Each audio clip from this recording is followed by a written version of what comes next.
जय हिंद साथियों। चलिए आज कुछ हम त्रिकोणमिति के बारे में बेसिक कंसेप्ट को जान लेते हैं कि आखिर त्रिकोणमिति है क्या और त्रिकोणमिति एक्चुअली इसको कहा क्यों जाता है। और बेसिक एग्जाम की अगर बात करें ना तो प्रत्येक हर एग्जाम में लगभग 10th ले लो 11 12 या फिर एसएससी सीजीएल ले लो, कंपटीशन हर जगह कहीं ना कहीं त्रिकोणमिति का रोल बहुत ज़्यादा होता है। और इसमें बेसिक कंसेप्ट जो होता है ना हर विद्यार्थी के लिए कहीं ना कहीं अति आवश्यक होता है। तो चलिए पहले कुछ ना कुछ जान लेते हैं कि आखिर ये त्रिकोणमिति ये क्यों कहलाता है। तो पहले नाम से ही स्पष्ट हो रहा है, यहाँ पे क्या लिखा है, त्रि का मतलब होता है तीन। त्रि का मतलब क्या होता है, तीन होता है। कोण का मतलब तो समझते हैं एंगल, जिसको बोलते हैं अंग्रेजी में क्या बोलते हैं, एंगल बोलते हैं। और मिति का मतलब मापक होता है, मापने वाला। मिति का मतलब यहाँ पे क्या है, मापक मतलब मापने वाला, मापक। ठीक है। अब यहाँ पे हम आपको दिखाना चाहते हैं कि आखिर त्रिकोणमिति क्या है। तो चलिए एक फिगर के द्वारा हम आपको ये चीज़ क्लियर करना चाहते हैं कि इसमें क्या क्या हो सकता है। ठीक है। तो चलिए अगर मान के चलिए हम इसको ए मान लेते हैं, इसको हम बी मान लेते हैं और इसको हम क्या मान लेते हैं, सी मान लेते हैं। अब यहाँ पे हमारे पास तीन, देख लो यहाँ पे 3 एंगल यहाँ पे अवेलेबल है, जिसमें एक कोण 90 डिग्री का बना रहा है और बाकी सब का सब जो है, अगर ये 90 का है तो ये दोनों मिला के 90 होगा, क्योंकि त्रिभुज चाहे कोई भी हो 180 से ज़्यादा का एंगल बना ही नहीं सकता। ये बात आप अच्छी तरह बेहतर जानते हैं। अब चूंकि बात यह है कि त्रिकोणमिति इसको क्यों कहते हैं, तो 3 कोण है, इसमें ध्यान दीजिएगा, 3 भुजा भी है। इसमें इसको पी के नाम से जानते हैं, सॉरी एच के नाम से, जिसको हाइपोटेनियस कहा जाता है। और हिंदी में इसको कर्ण बोलते हैं। क्या बोलते हैं, हिंदी में इसको कर्ण बोलते हैं। इसको पी बोलते हैं। पी का मतलब होता है लंब। अगर रेस्पेक्ट हम ए का दे तो इसको पी बोलते हैं। पी फॉर परपेंडिकुलर मतलब लंब। इसको क्या बोलते हैं, लंब बोलते हैं। और इसको क्या बोलते हैं, आधार बोलते हैं। अंग्रेजी में इसको बेस बोलते हैं, जिसको बी से डिनोट करते हैं।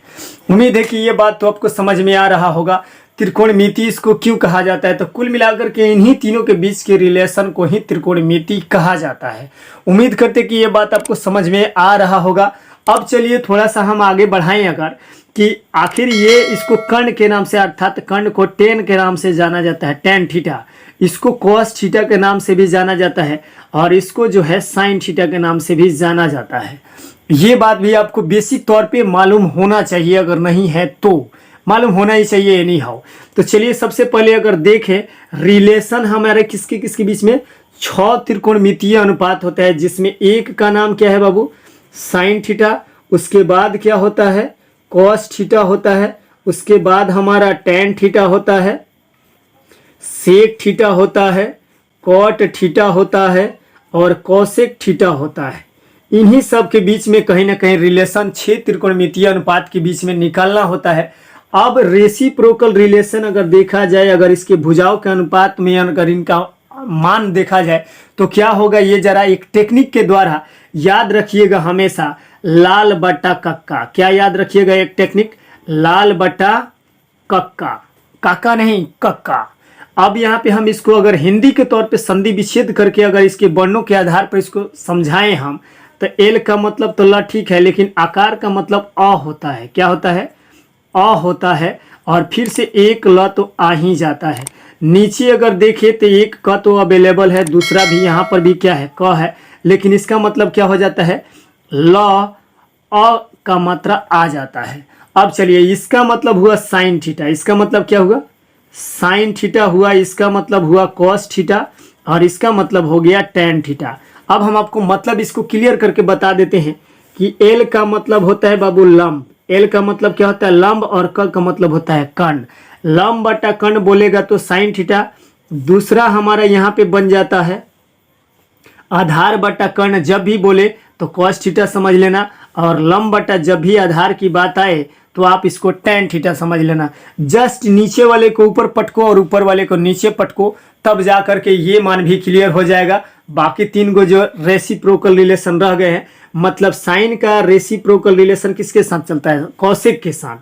तो जब ये क को और फिर से क को और अ को ऊपर कर दो, फिर से वही ल को नीचे करो, अ को नीचे करो और यहाँ पे ल को नीचे कर दो, तो इसका बाकी जो 3 को त्रिकोणमितीय रिलेशन होंगे वो यहाँ पे आ जाएंगे। मतलब ये कॉसेक में चला जाएगा, ये क्या होगा, कॉसेक थीटा में आ जाएगा। ठीक है। और ये किस में चला जाएगा, सेक थीटा में चला जाएगा। उम्मीद करते कि बात समझ में आ रहा होगा आपको अब थोड़ा थोड़ा। और इसको जो होता है वो कॉट के नाम से जाना जाता है। किसके नाम से, कॉट के नाम से जाना जाता है। उम्मीद करते हैं कि ये टेक्निक आपको समझ में आ रहा होगा। अगर आप चाहते हैं कि नहीं हम सीबीएसई बोर्ड वाले हैं और हमको हिंदी कम समझ में आ रहा है, तो चलो हम बिल्कुल आसानी से, जैसे कि यहाँ पे कर्ण का मतलब हाइपोटेनियस एच होता है, क्लियर है। तो यहाँ पे क्या बनेगा, पी मतलब वही हिंदुस्तान, समझ रहे हैं ना। पी का मतलब लंब होता है, हिंदुस्तान हरा भरा और पाकिस्तान भूखा प्यासा। तब पाकिस्तान को पहले क्या कर देते हैं, हिंदुस्तान को हरा भरा, समझ रहे ना।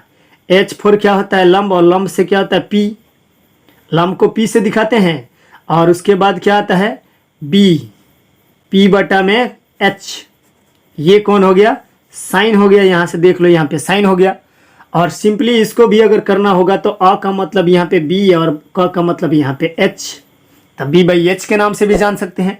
या फिर इसको एल मतलब लंब, लंब को पी बोलते हैं और आधार को बी बोलते हैं। इसको भी ऐसे आप चाहे तो याद कर सकते हैं, जैसे आप चाहो याद कर लो। ये बेसिक चीज़ें है, आपको हर हाल में याद होना ही चाहिए। चलिए रेसिप्रोकल रिलेशन के बारे में थोड़ा बात कर रहे थे, तो चलो रेसिप्रोकल रिलेशन देख लेते हैं कि कौन किसके साथ चलता है।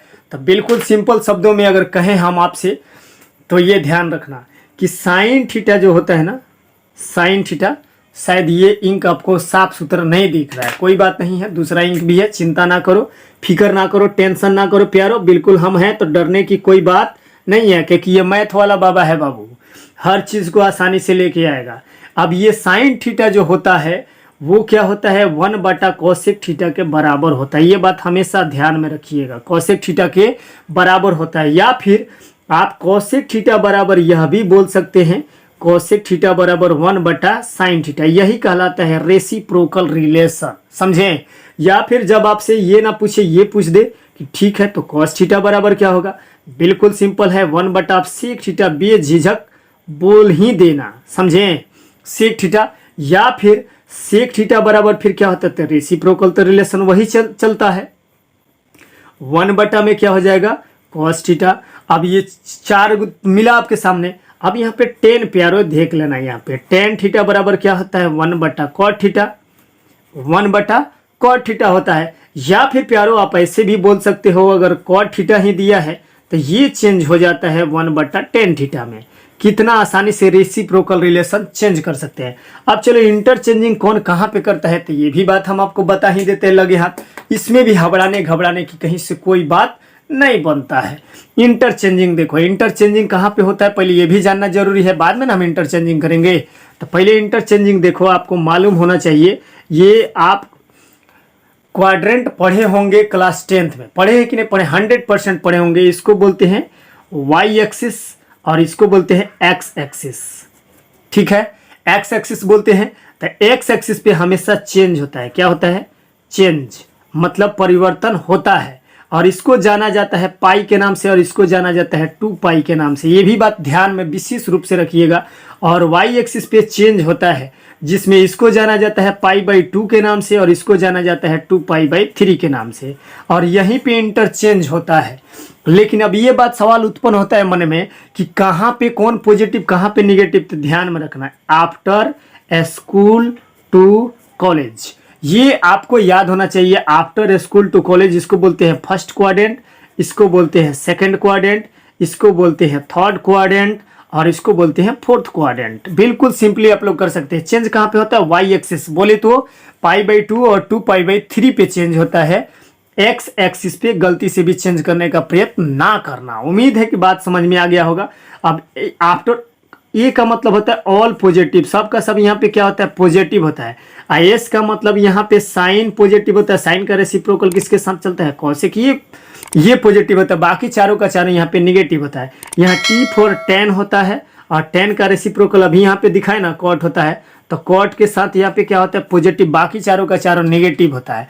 कॉस सी का मतलब यहाँ पे कॉस होता है और कॉस यहाँ पे क्या होता है, पॉजिटिव, और इसका पटदार एक और है सेक थीटा, ये दोनों का दोनों यहाँ पे क्या होता है, पॉजिटिव, बाकी सब का सब निगेटिव होता है। तो उम्मीद करते हैं कि ये बात आपको समझ में आ रहा होगा। ठीक है। रेसिप्रोकल रिलेशन चेंज कौन किस में होता है, तो चलो ये भी बात बता देते हैं। ये भी बात थोड़ा सा जानने योग्य है, बस थोड़ा सा दिमाग लगाए रखो, नजरें जमाए रखो, बिल्कुल सब कुछ समझ में ए टू जेड आने वाला है। तो यहाँ पे बाबू इंटरचेंजिंग किसके साथ कौन करता है, तो साइन थीटा जो है ना इंटरचेंजिंग कर जाता है किसके साथ, कॉस के साथ। किसके साथ करता है, कॉस थीटा के साथ। और कोसेक थीटा जो है, कोसेक थीटा वो इंटरचेंज करता है किसके साथ, सेक थीटा के साथ। समझें, बिल्कुल अपोजिट में लेता है। और टेन थीटा जो है ना, टेन थीटा जो है इंटरचेंज कर जाता है किसमें, कॉट थीटा में। इंटरचेंजिंग होता है, इंटरचेंजिंग का मतलब परिवर्तन होता है।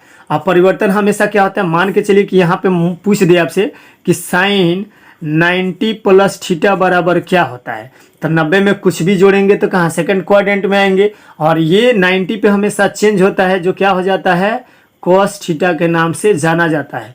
अब सवाल ये है कि सेकंड क्वाड्रेंट में साइन पॉजिटिव की नेगेटिव, तो सेकंड क्वाड्रेंट में तो साइन पॉजिटिव होता है। तो 90 पे और 270, इसको क्या बोलते हैं, इसको 90 बोलते हैं, इसको कितना बोलते हैं, 180 बोलते हैं, इसको 270 और इसको 360 बोलते हैं। ठीक है, तो ये बात आप बेसिक चीज पर ध्यान रखिएगा। अब इसके बाद वाले, चूंकि वीडियो लंबा ना हो इसलिए हम, ये पहला वीडियो है हमारा, और इससे पहले चैनल एक और भी है हमारे पास, आपको बिल्कुल दिख रहा होगा, वो भी विक्की मिश्रा एजुकेशनल के नाम से। तो प्यारो कैसा लगा ये टेक्निक, अगर पसंद आ रहा, वीडियो समझ में आ रहा, मेरे द्वारा बताया गया हर बात समझ में आ रहा है, तो बस लाइक सब्सक्राइब और शेयर करते रहना। एक से खतरनाक एक आपके हर मैथ का लगभग हम ये चाहते हैं कि जड़ से बीमारी, जो डर बना हुआ है, डर को जड़ से खत्म करके फेंकने के लिए आए हैं यहाँ पे।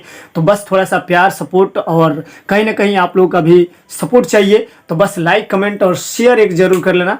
फिर अगले वीडियो में हम ये लेके आएंगे एंगल डिराइव कैसे करें। वैसे तो आप जानते होंगे कि साइन 30 डिग्री का वैल्यू कितना होता है, 45 का, 60 का, 90 का कितना होता है। इसी वीडियो हमारा नेक्स्ट पार्ट जो होगा यही आने वाला है कि एंगल कैसे डिराइव करें, इसको टेक्निकली कैसे याद रखें। काफ़ी विद्यार्थी याद करने का प्रयत्न तो करते हैं बट याद करने में असफल हो जाते हैं। ठीक है, तो मिलेंगे अगले वीडियो में, तब तक के लिए भारत माता की जय, वंदे मातरम, जय हिंद।